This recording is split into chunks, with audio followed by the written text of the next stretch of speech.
Hello, everybody. We are back today with some very interesting little tidbits. Yes, welcome back. We've got lots of stuff to talk about today. Well, we might as well dive right in. As the audience, as you guys have probably heard or seen on like various social media platforms, maybe like little videos about a vaccine, a possible vaccine for Cancer coming out. Cancer treatment or preventative treatment to not get cancer. Yeah. So we have some insider information that in the near future, we're going to be seeing a lot more of this type of talk on media, like any type of social media, commercials, how they found like a cure technically, which would be this cancer vaccine that they're saying is going to come up, and it's targeted at people aged about 50 to like late 60s, and they're saying that they get to have a longer life and spend time with their grandkids. I don't even know how they could target this way by saying a longer life. That's their like way of making people think, okay, great, I'm going to take this vaccine so I can live longer.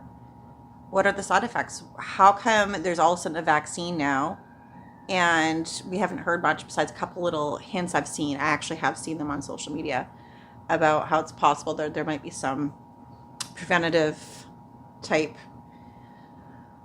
vaccinations for cancer. Well, I mean, with all the talk going on now about how the vaccine is triggering cancer. The COVID vaccine Yeah. you're referring to. You just didn't want to... Well, it's very controversial. We all know that, right? There's always this side against this side. You're wrong, I'm right. Like, same with politics. It's like the same.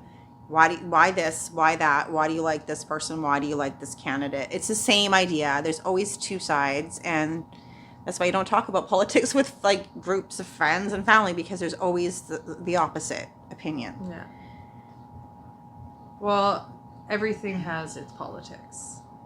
Yeah, it's true. So, I mean, nothing new there, right? No, it's old.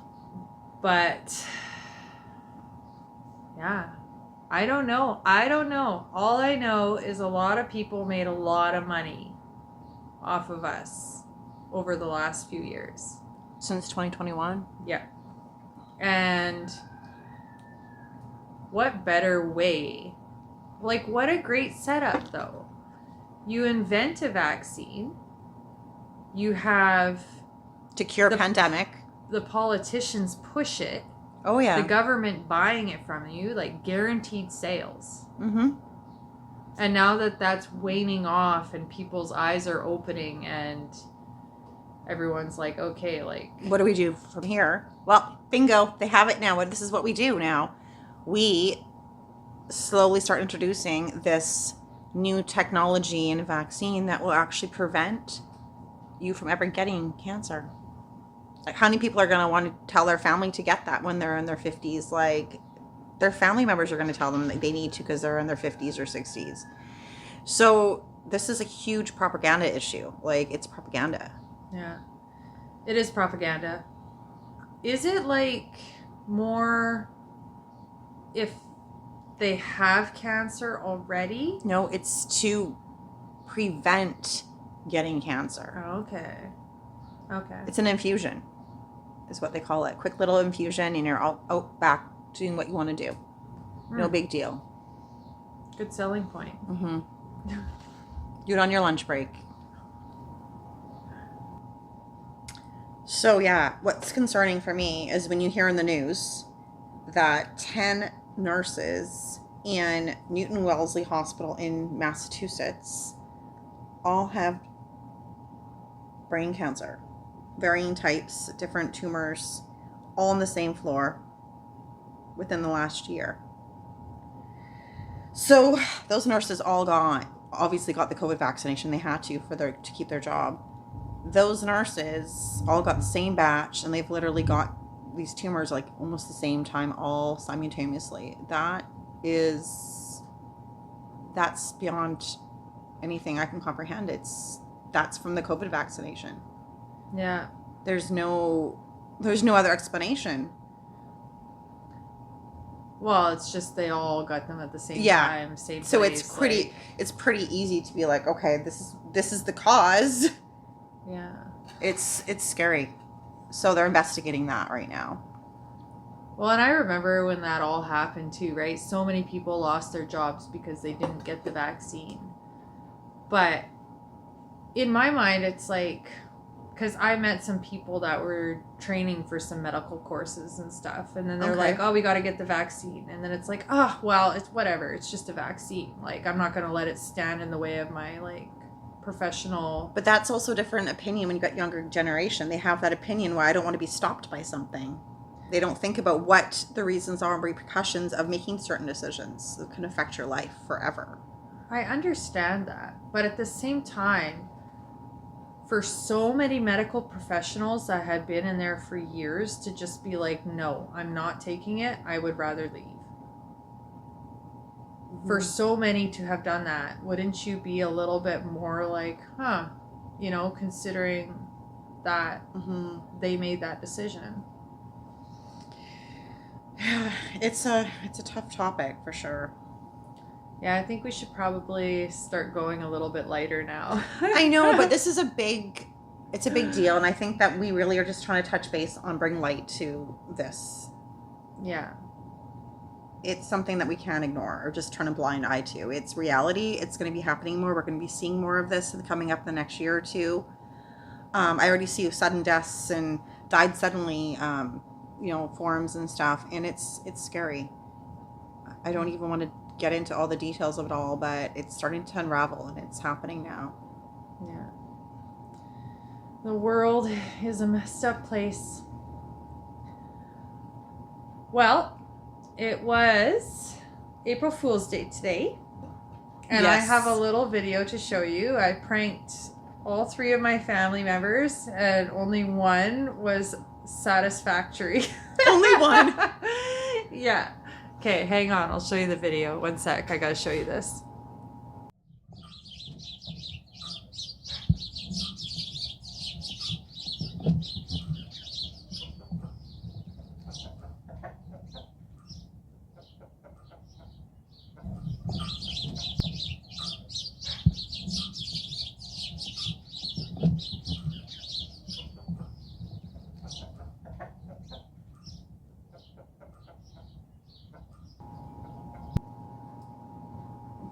So yeah. It was funny. He's so cute. He's like, oh, it's brown E. Yeah. I know.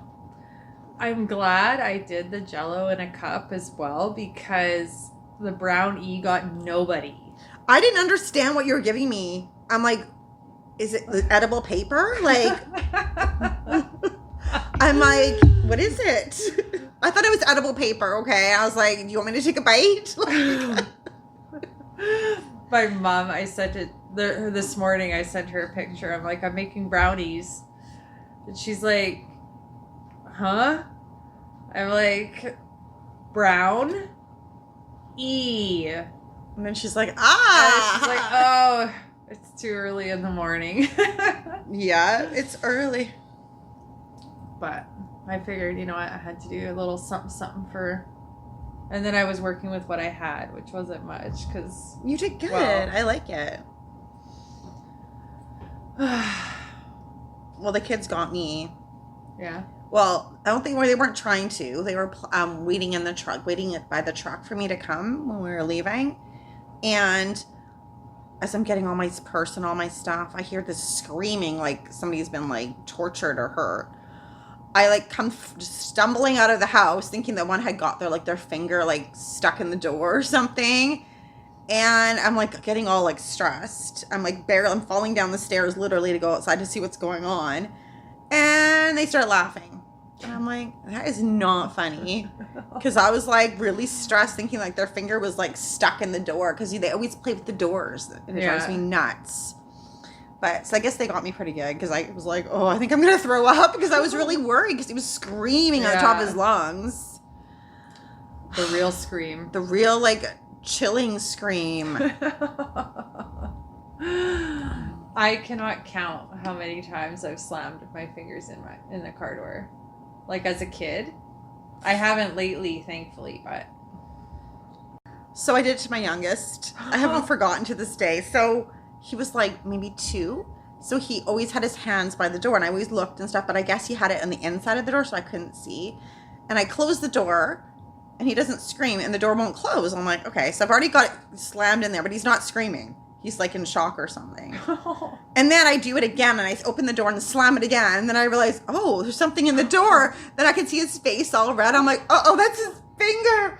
It was so purple. Like, I thought it was broken and it would look like it was going to, like, explode with all, like, the purple at the tip of his finger from all the pressure. He's so lucky his finger's still good because my friend has a finger that's all knobby. Her finger got stuck in the door when she was younger. And it's, like, gnarled. Bent. It's all gnarled and bent. Like, so she's always telling my boys, too, don't go play near the doors. Look what will happen to you. And she always shows them her gnarled finger. But they still play with doors, even though they've seen her gnarled finger.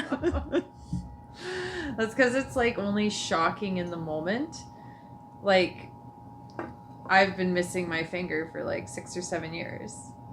6 years, yeah, 7 years. And almost every time, like nobody notices a thing. I never noticed, but for the longest time. And all of a sudden you showed me and I looked and I was like, oh... I don't stare at your hands though, so. But then, right, like all of a sudden, like I'll be doing something, and then you can see that their focus like shifts to my finger, and it's like I have to tell the story of how I lost it all over again. It's just the tip of it, though. It's not the whole finger, thankfully. Yeah, that's true. And it doesn't look bad or gnarled, like to the point where it's like hideous. It depends who you talk to. Oh. So I was sewing with my mom yesterday, and then I'm like pinning this paper onto the jacket that I'm doing. And she's like, your finger looks so awkward, because the way I was holding, like I was just holding it normal. But And then that went into a big discussion. I've actually had somebody like look at my finger and gag. What? Yeah. Yeah. Wow. I think she was just being rude. That's like because it felt a little bit rude. Dramatic response. Yeah. I would say, yeah. And I've had so many people tell me to get a tattoo of a fingernail on it. And it's just like, okay, well, my finger's way too short to be a believable fingernail, for starters. Also, I paint my nails, or I change the color. So how would you do that one? Exactly. I'd have to like glue a fake nail on or something. I don't know. Yeah, and it probably wouldn't stay on very good. No. With the shape? It wouldn't. That seems like a lot of effort. And then the idea of getting it tattooed just sounds like it would hurt so bad. I don't know, on your fingers. I always wanted to get a tattoo on my fingers. I just haven't. It's just because the way the nerves feel in the tip. Oh, yeah. And the tip is sensitive. Like, itchy. If I go like this, it hurts a little bit. Oh. So the nerves are damaged. And, like, I've had it where I was catching chickens, and I went to grab it as it was, like, darting past me, and my finger hit the wood wall, and it hurt so bad. So bad. So it's just sensitive. Oh, yeah. Yeah. It's very sensitive, and it gets cold faster. Really? Yeah, but that's nerve damage, right? Oh, yeah. So spring break was nice and chill for the most part. Spring break was great. It felt like it was 2 weeks. And the weather was like bad for like 3 days. It rained straight, and everybody was like depressed. Everybody I talked to, like my friends were like, oh, I'm so depressed. And I'm like, I know. We didn't leave the house for 3 days. I'm like cleaning and laundry, and I'm like, this is boring. Like, it was just, didn't do much. I made some cookies, and I haven't done that for a while. And I don't know, spring break was like, I felt like spring break was boring, but the boys told me yesterday they had the best spring break ever. And I was like, you did? That's news to me. Like, I didn't expect them to say that. But I guess that they felt like it was just great. It was perfect for them, what they wanted or what they expected. And I was like, oh, I love that. You don't have to go spend thousands of dollars on a trip somewhere, that they might not even like, or the weather might be bad, or, who knows, right? But they loved it. They loved being off, and they enjoyed spring break. Yeah. Well, you did lots of stuff still, though. You went to the park a few times, and you took them skating. Skating, bowling, park. What else? And then they still got lots of downtime, right? Well, then they did hockey camp. It went by in a blur. It definitely felt like a long 2 weeks, but... I still felt like I wanted 3 or 4 more days to go do fun stuff, but they were satisfied. But I felt like I did, like... Yeah. But it's all good. Back to the whole routine again. Yeah, we'll have to go to the park more often. Oh, we went to the park that day. Yes, we all got together and went to the park. That's right. Yeah. The boys. Oh, my. That was so funny. It was funny. I'm pretty sure that's going to be like a memory forever. Oh, yeah. Do you want to start? Oh, we yes. should tell them. I should. So, one of my sons is like kind of being evasive from us. And I was like, okay, something's going on. He's like not coming around anymore. He's kind of standing far back. I'm like, what happened? Like, then he goes to the truck and sits in the truck. I'm like, I think he's got like a hole in his pants or something. Like, I didn't even see it. And then I'm like, oh, he's going commando. That's probably why he's hiding. Sure enough, I'm like, why are you hiding in the truck? And he's like all smiling funny, like looking at us. I'm like, oh yeah. He comes out. Finally, after I encouraged him to come out of the truck, he's got this big hole like down the seam of the back of his pants. Like, and he's like walking, trying to see if like he can hide it, but he can't because his shirt's not long enough. It's hilarious. And we're like, oh. And then he finally starts playing a bit after and tries to turn around so nobody can see his hole in his pants. But that was hilarious. And then to add on to the fun of that all, my youngest, he's spinning around on his hoverboard. Yeah. And then Gwen exclaims, what's the threads hanging down? What's going on with your pants? I couldn't see because he was kind of far away. And I'm like, I think he's got a hole too. Oh, yeah. He had a big hole right where it mattered, and he was doing commando as well. I'm like, what are the chances? Like, how hard were they playing to crack open their pants in the same spot? Like, they were playing hard. They were sliding down that skateboard ramp. Do you think that caused it? Like, it wore away the threads and it caused a hole? I don't know. But 2 kids with big holes in their pants. I'm like, oh, we're going to remember this for spring break. 50% of the kids that went to the park got holes in their back of their pants. Yeah, exactly. And they were both going commando. Super funny. That's almost it for today. Before we wrap up, we wanted to do a fan shout out. It is actually to my sister. She has been listening to every single episode. So nice. Some of them are long. Yeah, she's been listening to every single episode. She's given us some really constructive feedback. And I'm just very thankful for her support. We're very thankful for her support. Very thankful. Yeah.